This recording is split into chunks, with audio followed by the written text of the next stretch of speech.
Well, thanks, Ajay. Actually, your introduction stole a lot of my thunder. You summarized the INA history extremely well. I have to also tell you that a lot of what you said I didn't know actually before I started researching this. But anyway, let me get to that later on.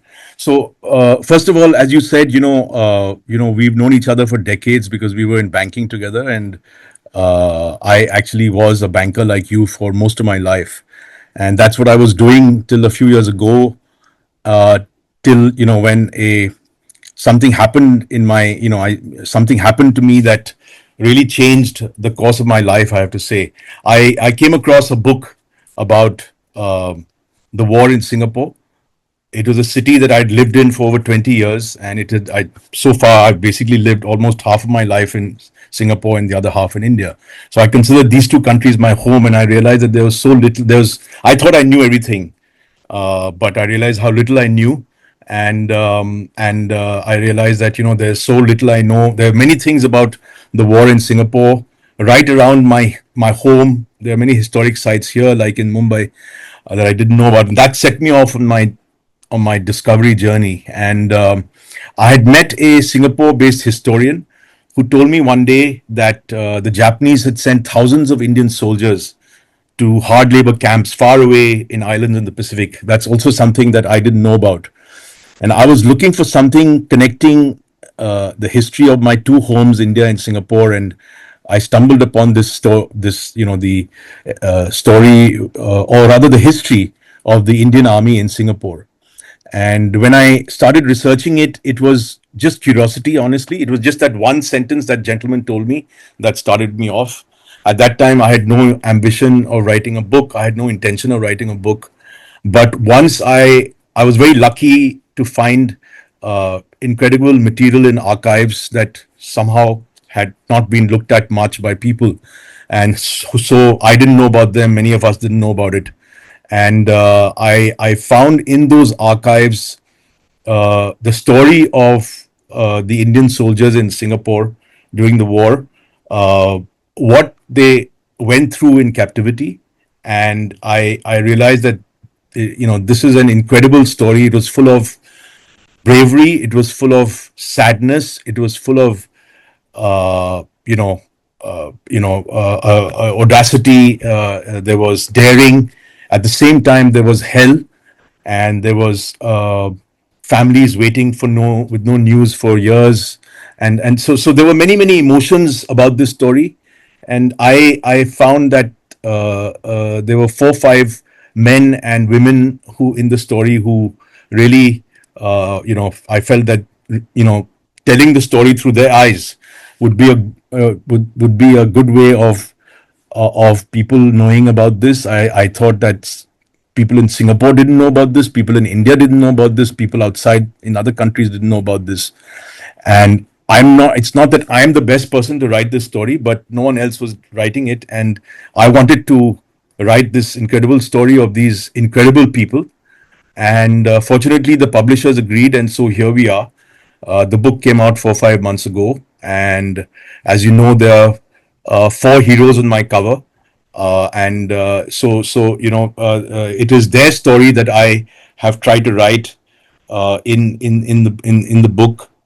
Um, since you mentioned the nuances of what, since you said already that history is given in a certain way, or rather written in a certain way, but there are lots of nuances to it. Let me get into the nuances right away. So there are 4 men on the cover of my book. The first is a Sikh, Captain Mohan Singh.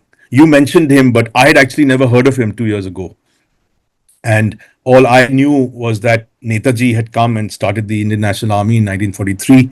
But what I realized was that it was begun by, or rather recruited from the ground by Captain Mohan Singh, who was an unknown, a man unknown outside his battalion, and he had commanded 100 men till then. And somehow he was chosen by the Japanese to recruit and form the Indian National Army, which he did.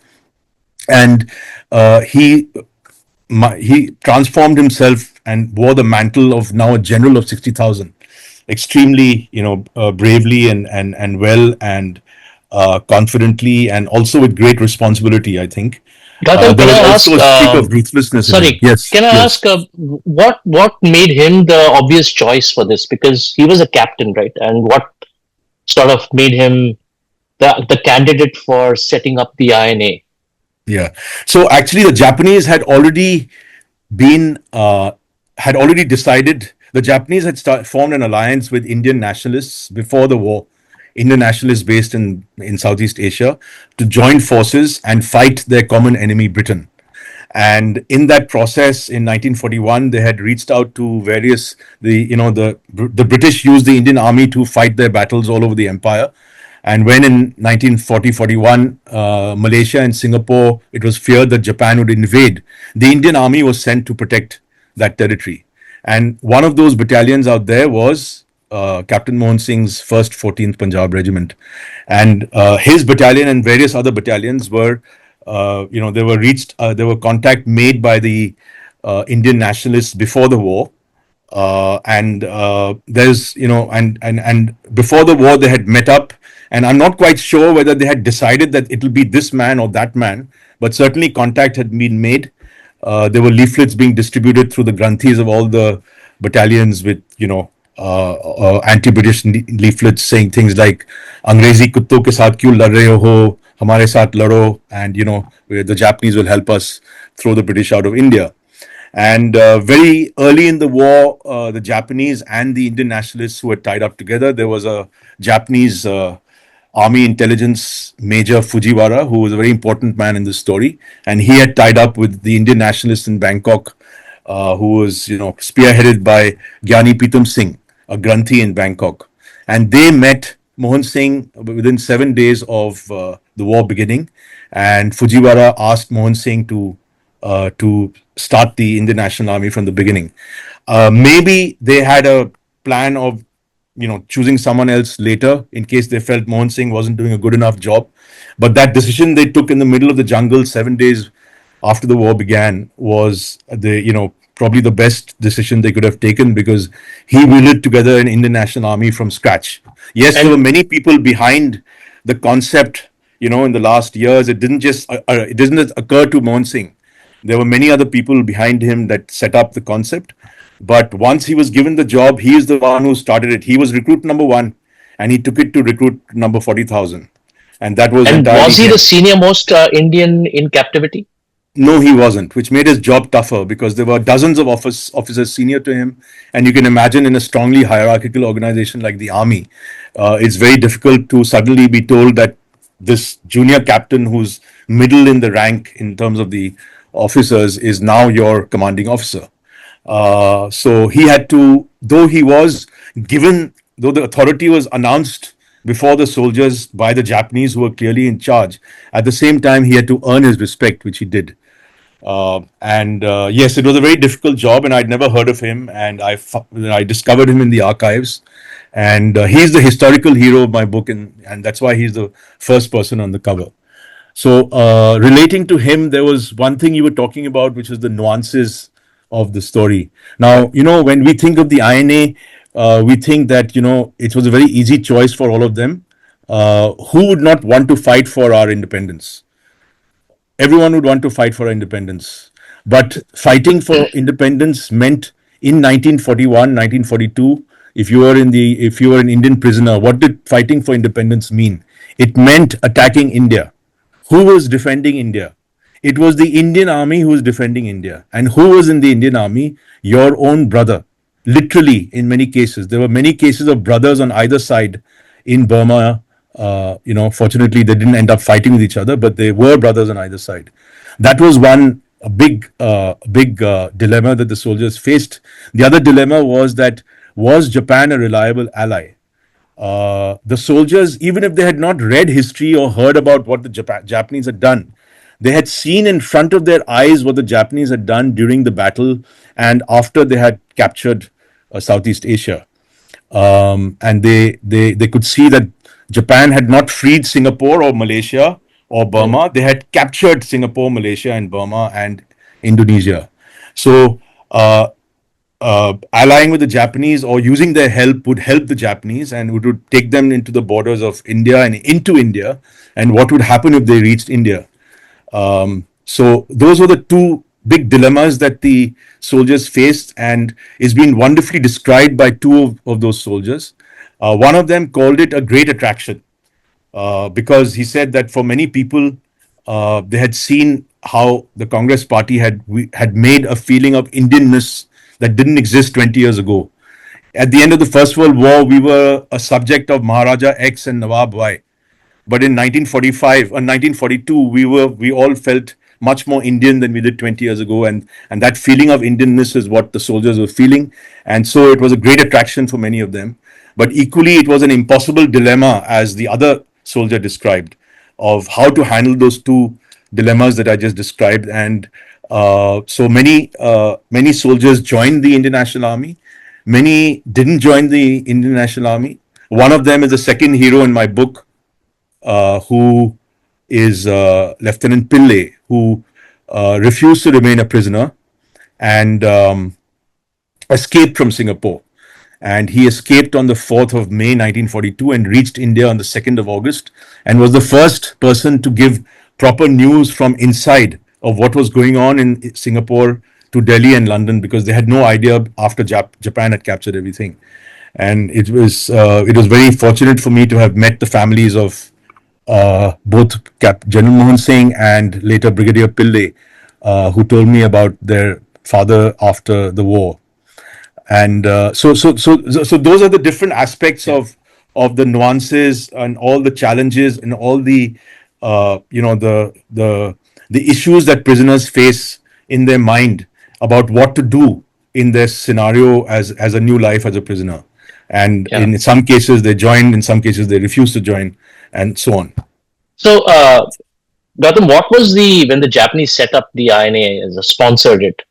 Mm. What was the underlying objective? Was it always to get into India, attack India? Was it to create a front in certain places? What was the objective? Because I know some of that changed over time as the war progressed. So, what was the initial objective? So the initial objective was a very simple one. When the Japanese allied with us before the war began, their goal was, they were not thinking about us. They were thinking about capturing Singapore and Malaysia. And they thought if the Indians could help us, very good. We'll promise them some things, and later on we'll see what we need to do about those promises. Then they found that the combination of Fujiwara and Pritam Singh and Mohan Singh had created such a mass movement that had really taken Malaysia by storm, with hundreds of civilians joining the movement, thousands of soldiers joining the INA. They realized that they had something really big on their hands, and they could use it for bigger purposes. So for more. So, for example, right away, what was done was that some men from the INA were sent, in January 1942, even before Singapore surrendered, they were sent to Burma, where Japan had invaded Burma, to sort of do INA work to create trouble for the within the ranks of the Indian Army there. Just like the soldiers who had joined the INA in Malaysia were from the Indian Army, a group of 56 INA soldiers were sent to Burma to recruit soldiers from the Indian Army in Burma into the INA there. So things developed as things moved. In 1942, when the soldiers were joining the INA, there was an expectation that Japan would invade India very soon, because Japan within 4 months had captured Southeast Asia. So they thought that Japan is going to invade India very soon. Many of them, in fact, joined the INA because they wanted to make sure that they would protect the women and the civilians of India from the rampage of the Japanese. But actually, there was no invasion of Japan in 1942, and fortunately, because at that time, the Indian Army was in a very bad shape after the defeat of the Indian Army in Burma, and had they attacked then they would have maybe captured parts of northeastern India, which is where I'm from. My father's home is 100 miles from Imphal, and they would have breached there in 5 days, and I wouldn't have wanted that. So 1942 there was no invasion. 1943 there was no invasion. Of course, then things changed. Mohan Singh felt that the Japanese were not living up to their promises, and he broke with them and refused to cooperate, and was arrested on 29 December 1942. and he was then exiled for the rest of the war. He was not allowed to have any contact with the Indians because they knew that contact with Mohan Singh would create trouble for the Japanese and the whoever had remained within the INA. And that is when the Japanese called Netaji from Berlin. He had gone to Germany to seek Hitler's help to do the same thing. His concept was my enemy's enemy is my friend. So he asked Hitler for help to form a German INA to sort of attack India, but that did not happen, and he was languishing there for many months when the Japanese called him in Japan in January 1943, and then he arrived finally in Singapore in July 1943, and to fulfill his destiny, took on the mantle of Mohan Singh, and took the movement to greater heights. So things keep on changing. There was no set goal, and the goalposts kept on changing. In 1943, Netaji also was asking the Japanese, when is your invasion happening?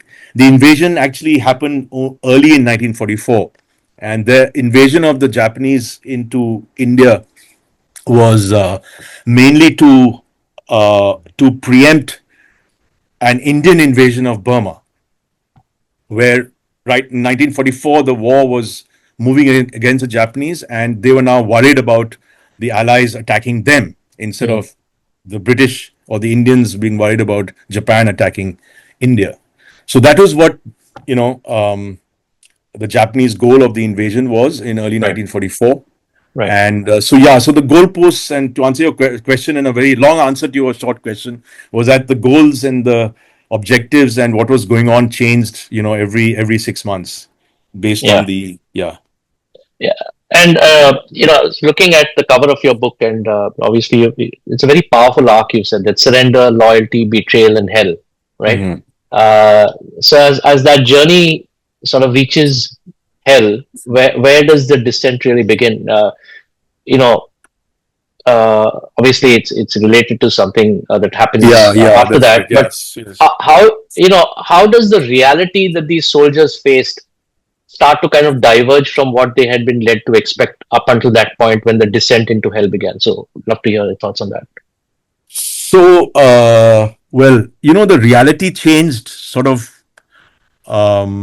1942 was a euphoric year in for the prisoners, for most of the prisoners, or at least half of them, because they were joined the INA to fight for Azadi, and life continued, and then in 1943, when the Japanese started showing their true colors, so they sent 17,000 of the prisoners from Singapore to hard labor camps in what is now Papua New Guinea. And that is the one sentence that historian had mentioned to me that kicked me off in the research. That is the story of the Papua New Guinea, which is what he was talking about. So the Japanese needed workers. They were using all prisoners of war, allied British, Australian, and Indians for labor. Uh, I think many of us might be familiar with the Bridge on the River Kwai, which is one of the most famous war movies, which is about Yeah. British soldiers building the Burma Railway, Thai Burma Railway. But what I didn't know was that the Indian soldiers, we had our own bridge on the River Kwai, but it was not a bridge and it was not in Burma. It was basically airfields and other infrastructure in Papua New Guinea. So 17,000 of these men were sent in what were called hell ships to Papua New Guinea. We've seen all those movies where the Nazis ship Jews and other unfortunate people to concentration camps where they are crammed into a truck with no place to stand or sit, with no food, no air to breathe, everyone defecating in the same truck. The Indians faced the same experience, and it lasted for 2 months in their cases because Papua New Guinea was very far away. Besides the conditions on the ship, they were also being attacked by American submarines who were destroying any Japanese ship they found because they wanted to disrupt the supply chain. And they knew that there were POWs on board, but they were still doing it because it was considered collateral damage. So on the way, at least 3,000 Indian soldiers drowned when their ships were sunk, and 14,000 soldiers reached Papua New Guinea.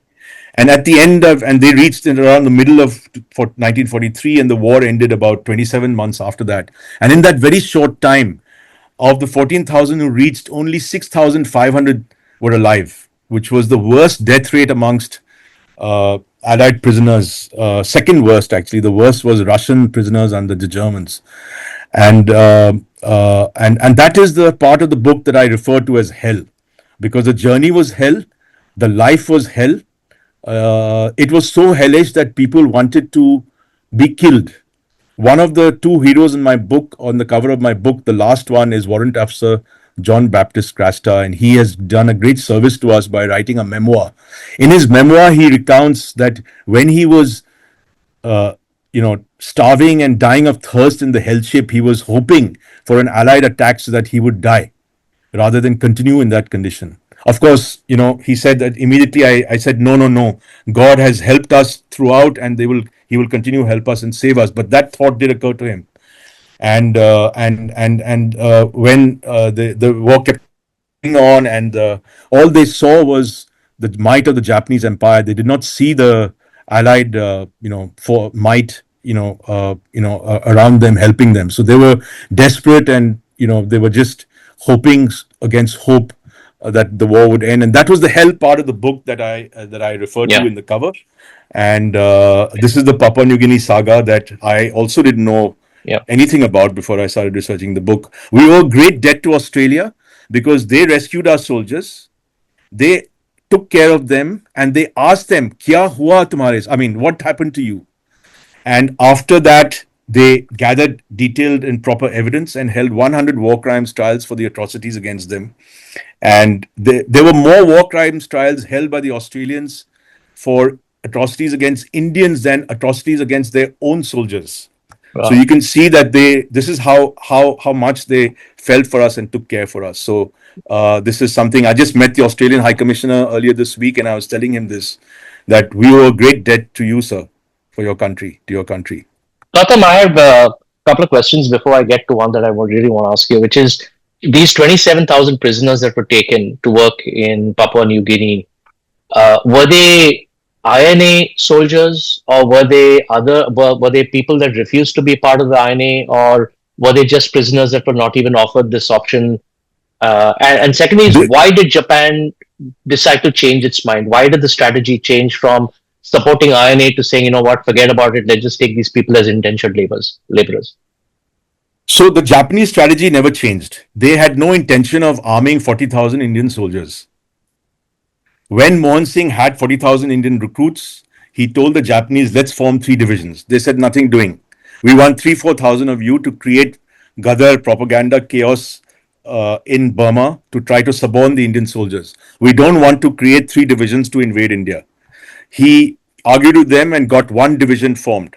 So there were actually just 17,000 in the INA under Mohan Singh, and the remaining 23,000 volunteers were just sitting in camps, uh, you know, waiting for what would happen to them. So the Japanese didn't really care. So they took whoever had not joined, whoever had volunteered but they had not armed, and sent all of them to, not all, but many of them to Papua New Guinea.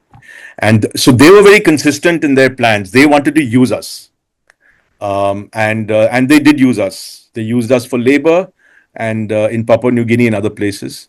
It was just how the plan of how the INA and how the civilian independence movement were, changed under Netaji, etc. Those are the things. On the Indian side, things changed, but the Japanese were very reluctant, didn't want to use us to fight, and were very reluctant to use us to fight, and actually did not use us to fight in Burma. We had to force ourselves onto them, and they agreed reluctantly to use us, but they used many of our soldiers as laborers, as Colonel Shahnawaz or General Shahnawaz Khan says in his memoir. And indeed, there were some INA soldiers who did reach the hills over Imphal and Kohima and flew the Congress tricolor over the hills.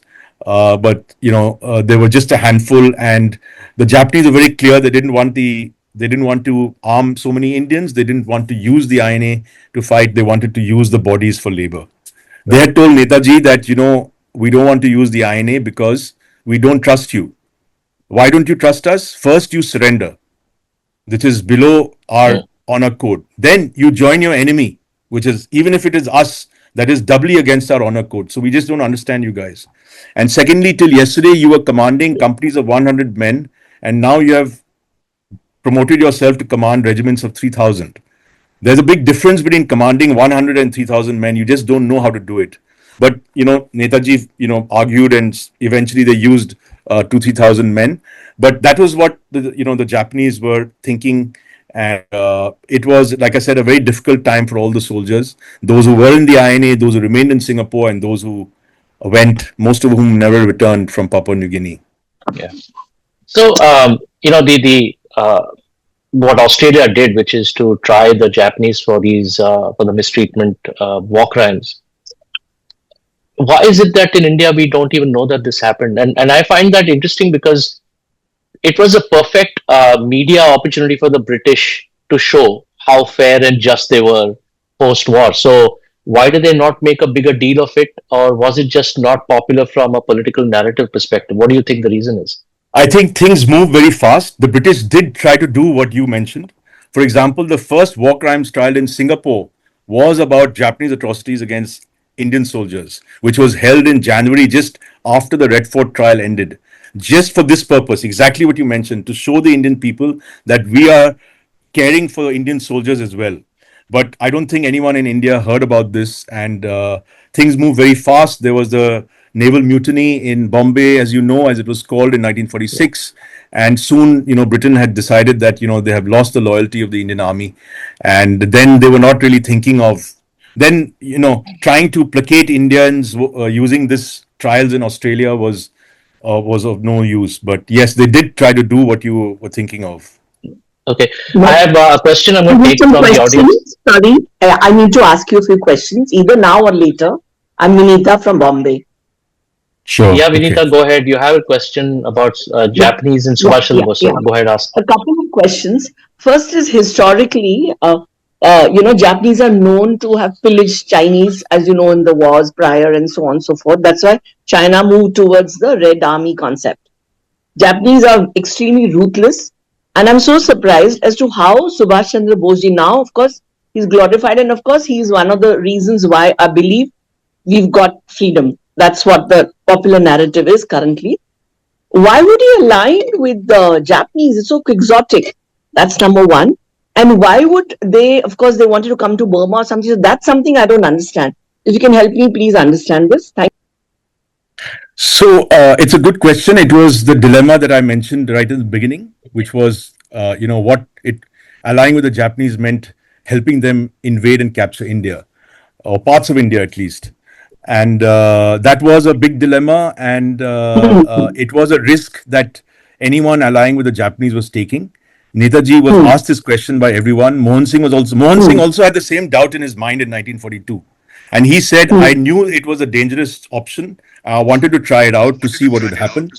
And then when I realized that it was the wrong choice, I shut down the INA, which is what he did. Netaji, of course, was of a totally different caliber. He was one of the most experienced politicians in India, and he felt perhaps that he would be able to rein the Japanese in, or he would handle that problem whenever it became a problem. So let's have a problem, and then let's have a problem to solve before we worry about how to solve the problem. Is the what he might have been thinking. But yes, it was a big risk, and fortunately, we did not get to experience how big a risk it was because the Japanese never captured, in India, thankfully. Yeah, and And Japanese yeah, historically, excuse me, they have yes, samurai, they have a class system like we have in the Marathas. I'm a Maharashtrian married to a non-Maharashtrian. Okay. right. So they have a class system. They have samurais. They've got years of rigorous training, which of course movies have told me. We've got a Mhm. relative who's a Jap, who heritage. So when they have really strong warrior initiative, you know, so it's a little, it is quixotic. Of course, I wasn't around then, but I just thought I'll add a flavor to your talk, Mr. Hazarika. Yeah, And thank it's you. very interesting. I hail from an army background and spent time in Tezpur when my father was posted. So I Yeah. guess you're an Assamese. So I can Yes, relate I to all am. the things you're Yes, saying. Yeah. yes. Thank you. My Thank you father for your was the talk. MP Very from insightful. Tezpur. Thanks a lot. Yeah. Excuse me. So, Sorry. yeah, no, it's Sorry. okay. What did Thank you you say? for your questions. Yeah. Yeah, Yeah. yeah. Thank you. Ajay, Okay. can we introduce Lieutenant Shikoh and then his son? Yeah, I had one question, Gautam. Yes, please We go ahead. have time, Yeah, so not to worry. yeah. We have time. Okay. But here's the question. I was kind of trying to get my head around when you're talking about the trials that happened. Hmm. That Britain was, I mean, I would say Britain was sponsoring these war crime trials because under Australia, it was Britain sponsoring it in some ways to prosecute the Japanese for what they did to Indian soldiers. Hmm. But at the same time, and exactly at the same time, Britain was also putting some of those very same Indian soldiers, the INA comrades of theirs, on trial for treachery against the empire, the Red Fort trials. Yes. How does one even make sense of that? So interesting, good question. So when the war ended in August 1945, if you'd asked the Raj in Delhi or the British government in London, when are you going to leave India? They would have looked at us very strangely and said, "What sort of silly question is that?" And if they were forced to answer, they would say, "Maybe in 5 or 10 years." So the British expected to use, they expected the Cold War was already beginning. The differences with Stalin had already started.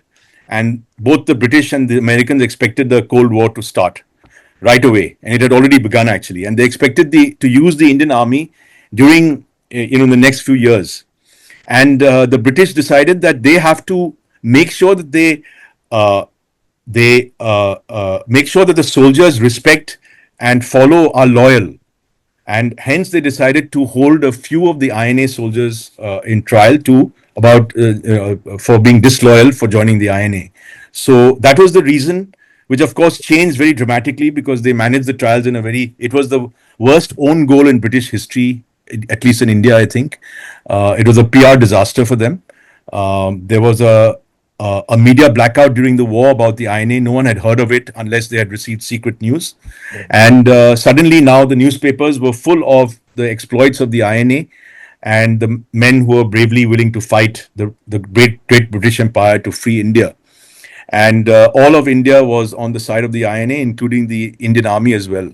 And it slipped very quickly through the hands of the British. And but when they started all this, when they started the trials in September, October, thinking about the trial began on 5th November. At that time, they had still not lost India, and they expected to use the Indian Army as their loyal police force across the empire and in the Cold War. And they needed to have loyal soldiers. And they Yeah, knew that people would know about the INA, and they would know that these soldiers had, uh, left the Indian Army and joined the Indian National Army. That was fighting the king, to which the Indian Army had sworn allegiance. So they had to make sure that this didn't happen again. But they were never to use the Indian Army again for in their empire. And but that was the reason why they held the trials, while at the same time they were holding the Japanese responsible for the atrocities in PNG. right. And one more question, maybe, which can use as a good segue to get Mohammed in, which is really this concept of patriotism, right? So when history sort of forces people into radically different choices, can patriotism stretch to include all of them? Could each of them, I guess, in their own way, still have been acting as patriots, irrespective of what decision they took and who they battled at the end of the day? Yes, very good question. And so, patriotism, we've already talked about those who joined the INA. For some, it was a great attraction. Some, it was an impossible dilemma. So, itself, you have patriotism where there's a moral dilemma. Then you have Lieutenant Pillay, who refused to remain a POW and escaped. But there was a broader option. So, the war in Southeast Asia and India in the Second World War was not a war of India or Indians. It was a war between the British and the Japanese empires, and Indians were bystanders. Neither empire had India's interests at heart. And Indians had two choices. Either they would fight the British first, and because Britain was weak, and then take back India, or they would fight the Japanese first because the Japanese were probably worse masters than the British. And even if fighting the Japanese meant the British won the war, they would then tackle the British after the war, which is exactly what many men who joined the Indian Army during the Second World War were thinking. This was told to me by one veteran himself, that we joined the army in 1942 to first throw the Japanese out of Burma because they were about to attack India, and then we would throw the British out of India. So this was so the Indian soldiers in Singapore had two choices: fight British now and join INA, or fight Japanese now. And that is what this incredible man called Lieutenant Syed Amarat Shikoh did. He is not in my first book because I discovered him after I finished writing it, and I'm so glad I did because it was the inspiration for my next book. But forget about the next book. Let's talk about this man. What did he do? He was determined to thwart the Japanese, come what may. And he got a job in the radio station in Singapore to broadcast messages to India. These were propaganda messages, anti-British messages. And when you hear Mohammad, who has apparently inherited his father's voice, you'll know why he got that job. Because he had this most incredible voice. He was begged by the Japanese, please join us. And he realized this is the perfect chance because these Japanese, I have to make sure that we protect ourselves from them. So he joined the radio station to be able to. He would make those broadcasts every day, but while inside the radio station, he would get access to information about Japanese, what was really happening in the war, because only propaganda news was being given out to the newspapers every day, which were about Allied defeats and great victories in Japan and bombing of Calcutta and so on and so forth. So he risked his life every day to try to get access to this information, which he then passed on to a very vibrant anti-Japanese resistance that had come up in Singapore. And however, doing this would eventually create would raise the suspicions of the Japanese, and he had to escape to the Malayan Peninsula in 1945 after 2.5 years of leading this double agent life every day, where he could have been caught and shot instantly or beheaded if he was caught by the Japanese doing what he was doing. And he had to escape to Malaysia, where he got shelter from another fellow spy like him. And then he joined there were anti-Japanese guerrillas in Japan itself, and in Malaysia itself. He started working with them, and he worked also with this Force 136, which was a very one of the most important anti-Japanese resistance groups within Malaysia. So when the war ended, he came back to Singapore and he told his story to the British, people who had recaptured Singapore. And of course, there were many people telling tall tales about what they had done against the Japanese. But there was a detailed investigation done about Lieutenant Shikoh and what the Indian soldiers, Indian Army officers who investigated him found that he had, in fact, downplayed what he had actually done. He had done many, many more very dangerous things. And so he is one of those people, like I described. There were two choices the Indians had: fight Britain first or fight Japan first. Those who fought Britain first were not pro-Japanese. They didn't want India to be taken over by the Japanese, and like those in the INA. And those like Lieutenant Shikoh, who fought the Japanese first, were not pro-British. They were patriotic Indians. They chose a different path to eventually free India. And Lieutenant Shikoh is one of the shining examples of those brave men. And that's another story that I had not known about, or another side of the story that I had not known about. And that's why I'm very glad that I was, you guys are allowing us to talk about him. And of course, we have his son Mohammad on the call with us. So that's an incredible bonus. I hope all of us think of it like a bonus. It is really incredible to actually hear from the son from the family of the brave soldier what exactly they had experienced. So Ajay, that's the introduction to Lieutenant Shikoh, and I'll let you start off with Mohammad. Thank you. Thanks, Mohammad. Welcome. Good to have you with us. So tell us, when did you first find out about your father's, should I say, spy life? Uh, what was your reaction to finding out about it? See, actually, first of all, thank you very much for inviting me for this, this show of yours. So nice of you. And actually, see, I mean, like, we were grown, me and my four of my sisters, in a small town of Aligarh, which is close to Delhi. He was posted there. And we started our education, and my sisters actually, they started going to the university in Aligarh. And we all actually, brought up with the stories of INA.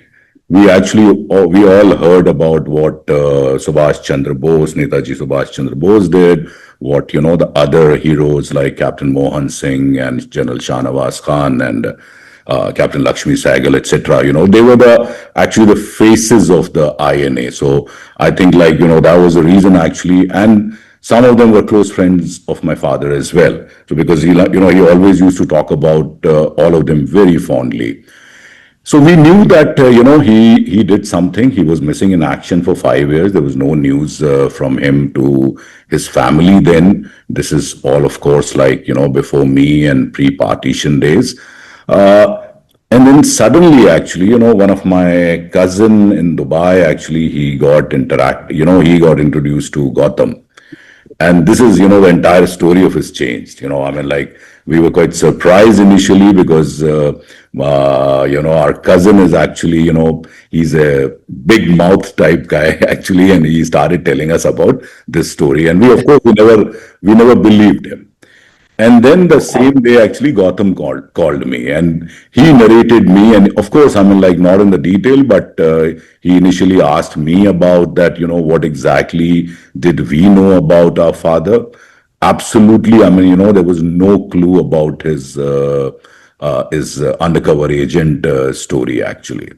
So, I mean, it's been like Incredible. 4 5 months actually since when we started, visualizing his days during those. And, I mean, like, kids of our family started talking about how interesting and how cool our grandfather was, actually. So, So you mean he came back from the war and he was very much part of the family, but he just never talked about this at all? not about the secret agent part. Not at all. That's That's what I'm incredible. saying, actually, because INA, yes. I mean, every day there used to be people from somewhere, actually, from our mohalla or from. It's so, every day we used to talk about, I mean, like, we used to hear about INA, but not the secret agent part. I don't know, maybe because this was a part of his training or something, or he was, or maybe, like, he was not that, he never believed in heroism, or maybe the part of his training, but never. I mean, like, that. This was basically a shocker when Gautam revealed all this to us. And since then, actually, life is very Incredible. exciting. May I just add one thing here, Mohammad? Yeah. I think one of the reasons he might not have said anything because it is so unbelievable.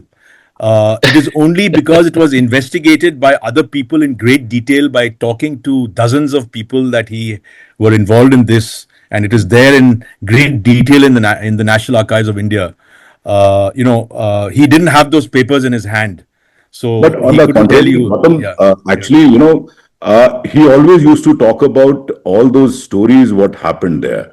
The only thing what he did not reveal was actually his secret agent part. Actually, I tell you, like, I shared with you also that about while he's bicycling in the jungles of Malaya, a serpent actually, chasing him and almost running along with him. And then about his colleagues, the other soldiers, actually, when the bombardment started happening, all of them, like, most of them, they went into the culverts or they took a shelter. And this guy, actually, he just lied down on the land, on the ground there and then and there itself.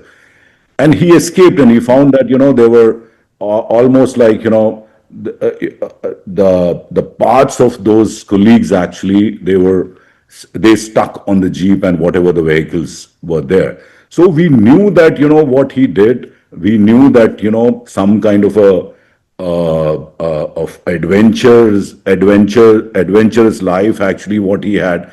But I still don't know why did he not reveal this thing at all. I mean, Are there that any anecdotes about his life as a spy that have been revealed either in the archives or through other conversations? Either of you know anything about any anecdotes you can share with us? I think Gautam is it. Yeah, go ahead. Yeah. So basically, what he did was his in the radio station. He realized that the Japanese director of the radio station, would have a lot of confidential, all the information that they were looking for would be lying there, because the director of the radio station was a very important man, and he would have every important piece of information on his desk.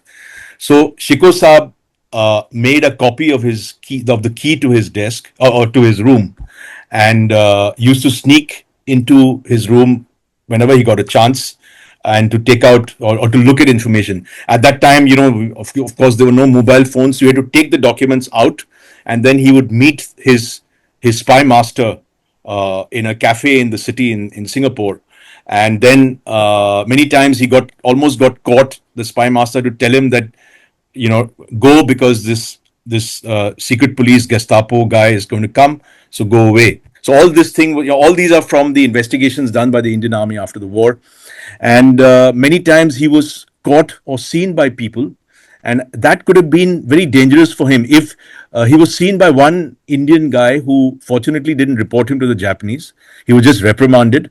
And had he been had the Japanese been told that this man was stealing into your office, they would Yeah. have caught him, and we would never see Mohammad, because Shikoh Saab would have been shot that day.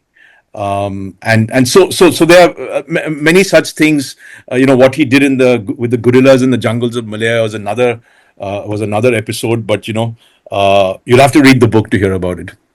Yeah. And are there other characters like that as well? I mean, this is fascinating for someone to read, and I think this Yes, is movie yes, material yes, in my yeah, mind. yeah. There's another family. They're called the Bedi brothers, who Yeah, actually Shikoh Saab was working closely with one of the Bedi brothers, as I can see in the archives.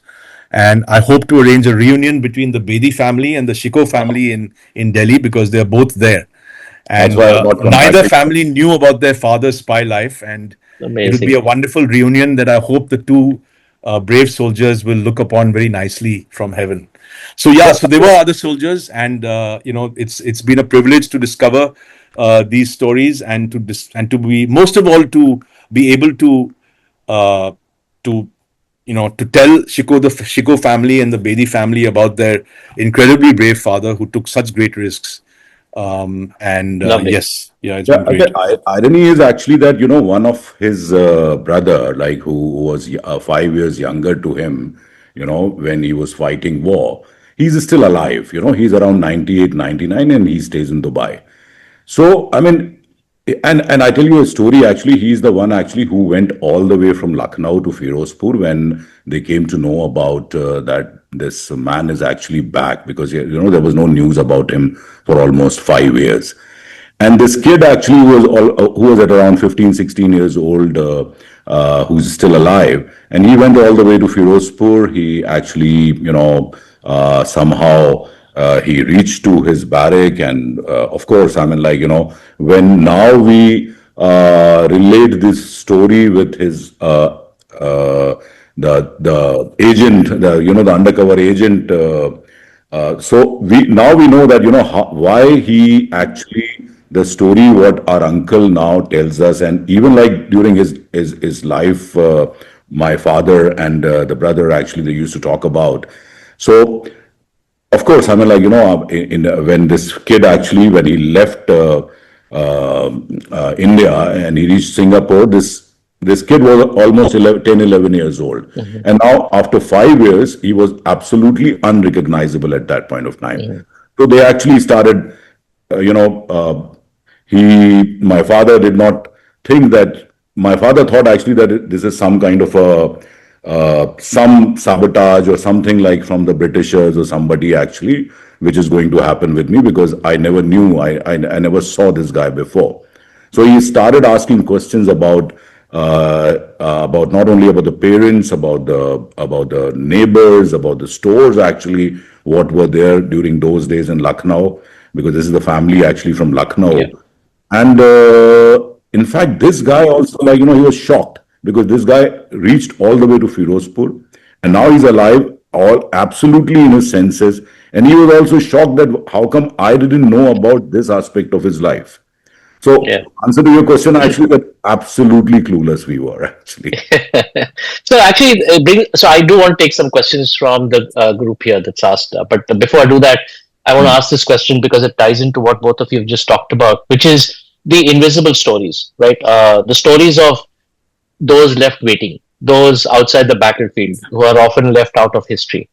And Gautam, I think you've seen a lot more of this, but anything you can tell us a little bit about the lives on the margins of the INA story? And like, Yeah, no, yeah, that's a great question. I think the best way to answer it, Mohammed, can you tell us what it was like for your grandfather and your grandmother yeah, Hmm. Yeah. absolutely. during the war?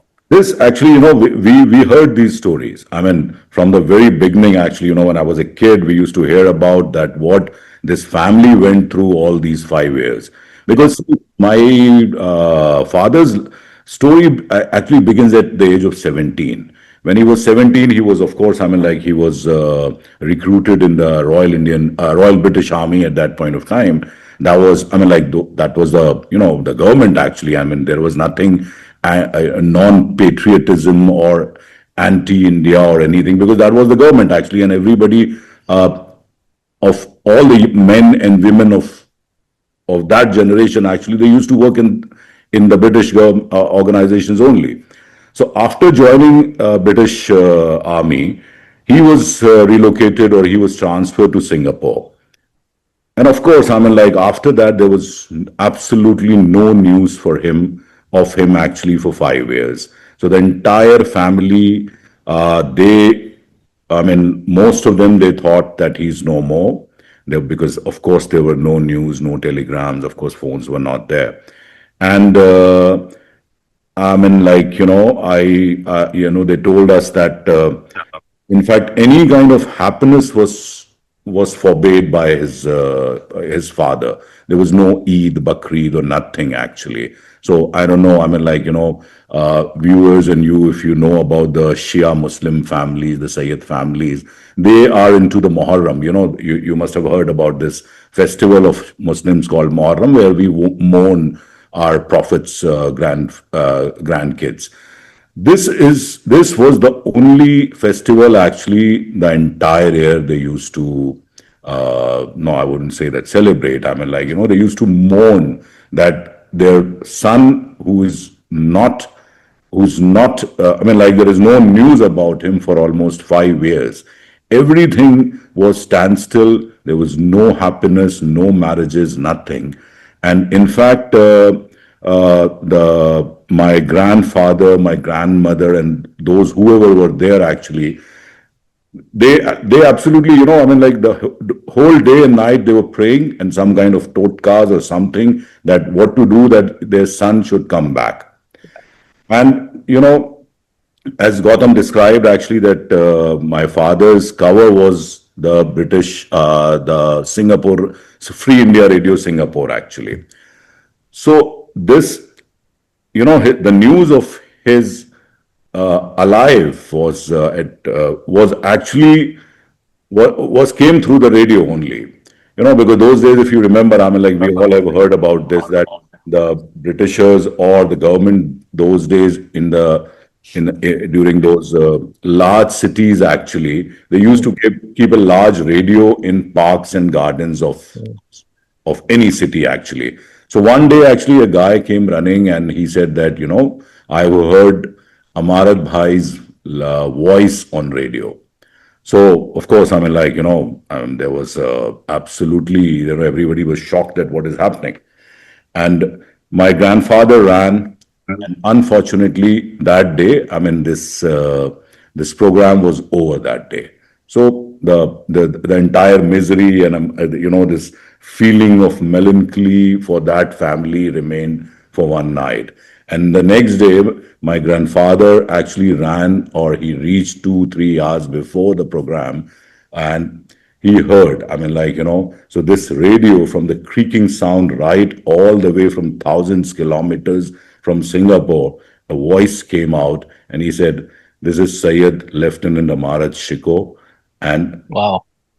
you can imagine that what must have gone to Amazing. this old man's head actually, that he's hearing about he's hearing his son's voice after 5 years. You know, Fantastic. I mean, behind all these 65,000 prisoners of war, actually, what Gautam's wrote about, and of course he covered in a detailed manner about the families who left behind and the kind of, the kind of actually, those days, I don't know what they did, how did they cope up with this, that they had no news about their near and dear ones. Very Yeah. fascinating. I mean, I'm just reading some of the comments that are coming. Captain Mohan Narayan says there's so many INA related stories waiting to be told. Gautam, we're counting on you, and you too, Mohammad. Absolutely fascinating, says Jyoti. So intriguing, says Vinita. Mohammad, you have a lot of fans of your voice. I can say that. I told you that. Fascinating lecture, says Mridula. Incredible, fabulous baritone. Mohammed, you can play your dad in the movie. Well, let's do that.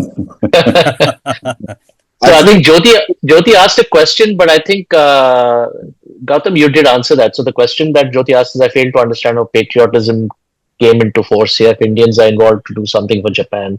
But I think you addressed it, that it was not about patriotism in that sense. It was about having to choose about the strategy that you wanted to employ if you were a prisoner, given these options that you were given. Knowing that there were if you no took good the- options for Indians good at that option. time. Exactly. Yeah. Yes. Trying to make a choice between two really bad options. Yes. Yeah. You know, Jyoti also says your book is going to be a coup, Gautam. And could you repeat the name of the book? There's a couple of people asking about that. So, mind The name of the talk about book, okay, so it's sort of a mouthful. It's called The Forgotten Indian Prisoners of World War II.